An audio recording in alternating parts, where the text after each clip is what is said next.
Okay,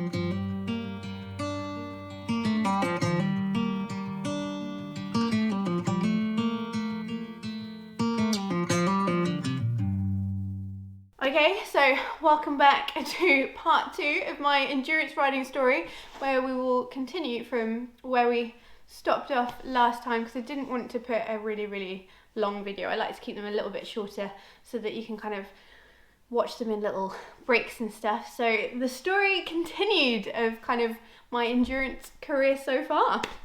So in 2011, I think it was the Europeans? No, it would have been the Worlds. The Worlds were going to be held in, I think, Bahrain or Dubai. And I had decided a long time ago that I wasn't going to take Tizzy to the desert. She isn't suited to that flat, fast-paced kind of race.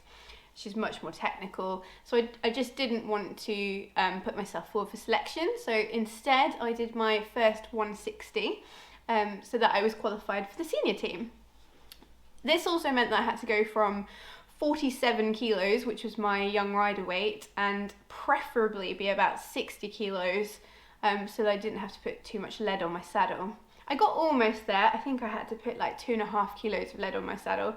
So I was at uni at the time, so it was quite easy to like really work hard at the gym, morning and evening, just lifting weights, trying to put muscle mass on so that I was a functional weight on her back rather than a dead weight, or me being fat and chubby weight rather than muscly and dense and heavy.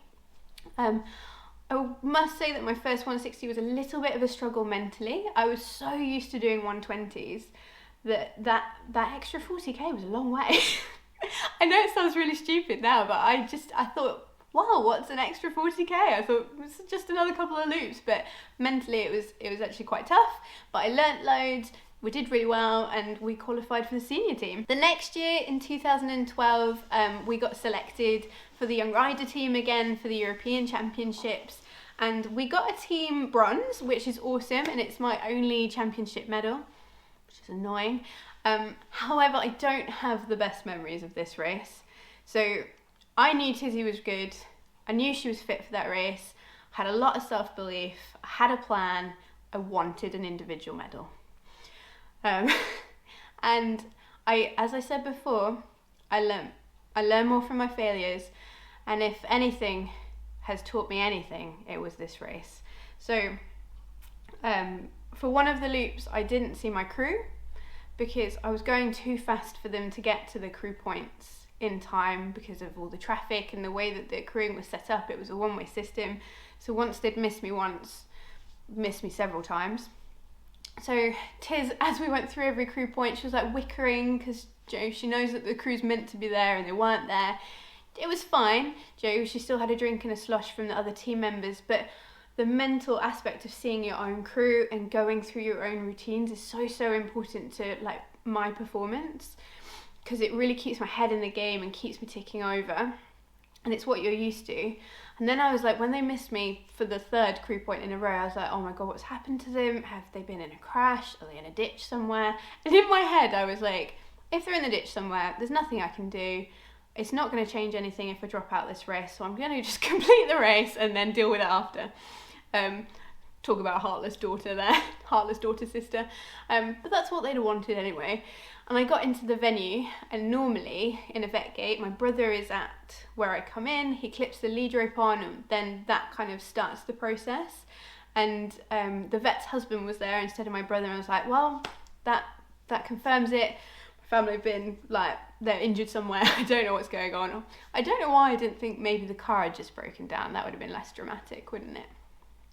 And we're walking up, getting ready to crew to go into the vet gate, and my crew run down the hill, and apparently in the car the whole time they'd been discussing how they were going to kind of calm me down from my wrath of them missing me. I literally saw them and I burst into tears because I was just so happy they were alive. Which I know is so dramatic, but that's what happened.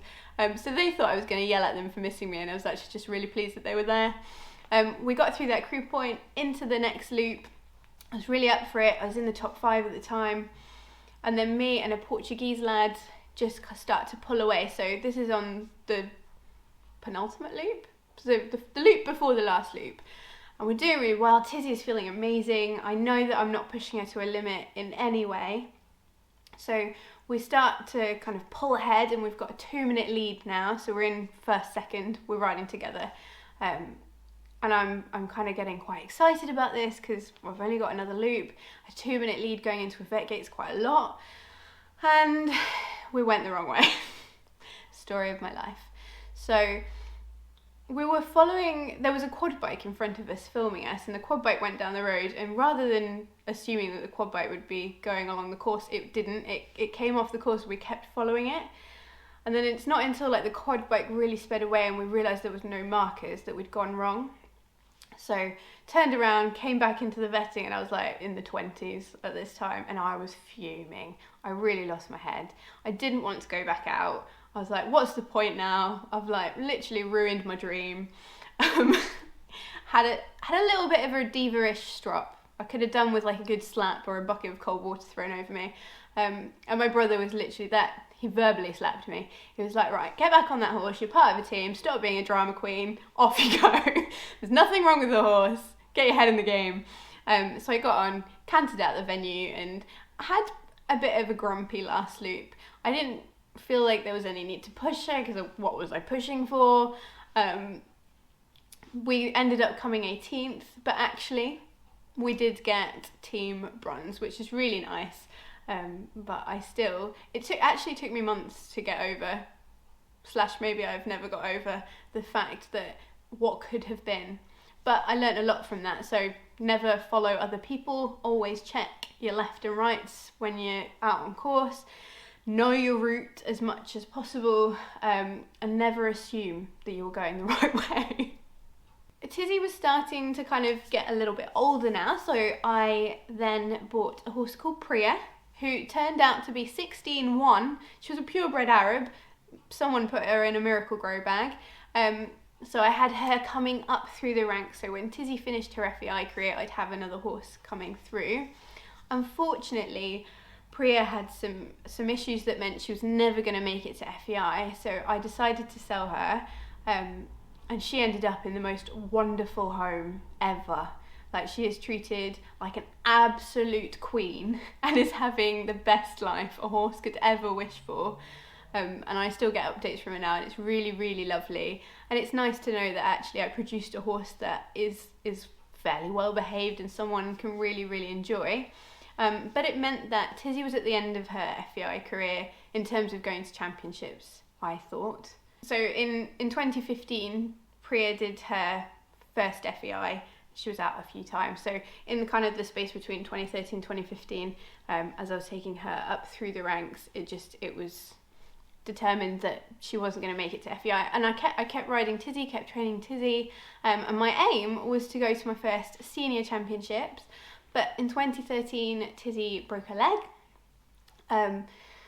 Not badly, but bad enough to think, oh, will we ever be able to do that level of riding again?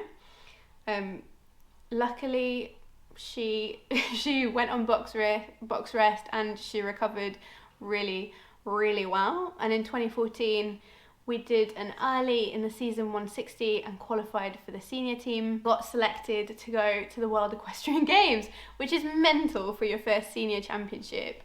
And it's so special that the horse that got me on the Welsh team, took me to my first Young Rider Championship, was also the horse to get me onto the seniors. It's a fairy tale really, isn't it? Like, she didn't ever get vetted out since that ride back in 2007. She was so dependable, so sound, such a little tough cookie, and so much fun to ride. Weg was like the longest hack of my life because the weather was quite bad and it was quite muddy, and I really wanted to ride to team orders and not think about an individual placing and things. And lots of tiny things went wrong for my teammates during the ride, and it meant that I didn't feel very competitive. And on the first loop, tragically, another horse was injured, and I'd seen it, and it kind of just took the wind out of my sails a little bit. I was like, oh, Joe, when you see something like that, it kind of takes that competitive edge off a little bit. And I just wanted to look after my horse and get her round, which we did, and it was a wonderful feeling coming over the finish line with like a British flag between me and my teammate. And we'd ridden the whole Anna, I rode with like literally the whole race, the whole 160 kilometers, and it was amazing because like the French were out like clapping on the streets, and you felt like you're a proper celebrity. And then I vetted Tizzy first, gave Tizzy to Will, and ran up to the vetting to watch her vet, and her horse was sound, and I just assumed that everything was fine. I was so excited, and she was coming down the trotting lane towards me, and she just shook her head, and I've never felt devastation like it when like you put so much effort in, and I wanted to celebrate with her. I'm almost tearing up now. That's so bad. And she didn't pass because the heart was too high. It was horrible. It was such a horrible feeling because you really want your teammates to do well, and you really want to kind of, if you've ridden with someone all that way, and it was so horrible. And it kind of, I didn't have anyone to celebrate with then either. It put a real downer on that championship for me. So the World Equestrian Games, I decided I can't really do much better than that with Tiz. She was 15 or 16 at the time, so I didn't want to do any more 160s with her. I wanted to preserve her 160s in one day. So I set my sights on doing the Red Dragon 2-day 160 at the end of the season with her in 2015. And she won, and she also won Best Turned Out, Best Condition and Best Shod. So it was like literally a landslide of Tizzy wins in one ride. And it was really, really nice to be on my home turf because that ride is in Wales. Had a really great time. Like tactically it was really fun. It was a really fun race. And were we part of the Welsh team for that? I can't remember. I think we were. I think we were on the home international Welsh team for that and we won. Or was that another time? I don't know. It was a great race. Got great memories of it. I really, really enjoyed. 2015 was the year I sold Priya, and after Red Dragon, I was like, well, can't get much better than that with Tizzy, and I decided to quit riding. So I sold Priya. Tizzy went back to my parents. I was living in the Midlands, and I was like, right, I'm not going to get another horse now, and that's it. I can't do any much better than I've done with Tizzy. I don't want her to do much more in her life because I don't want to injure her. I'm going to quit. I lasted 9 months. I tried many, many other sports, and I just missed horses and riding so much. And actually, I'm really glad that I had that break because even now, when it's difficult, you're waking up at 5 a.m. and it's -7, and you have to say no to parties and going out with people and chilling with friends because you've got horses to train and look after, and you're always skint because horses are expensive.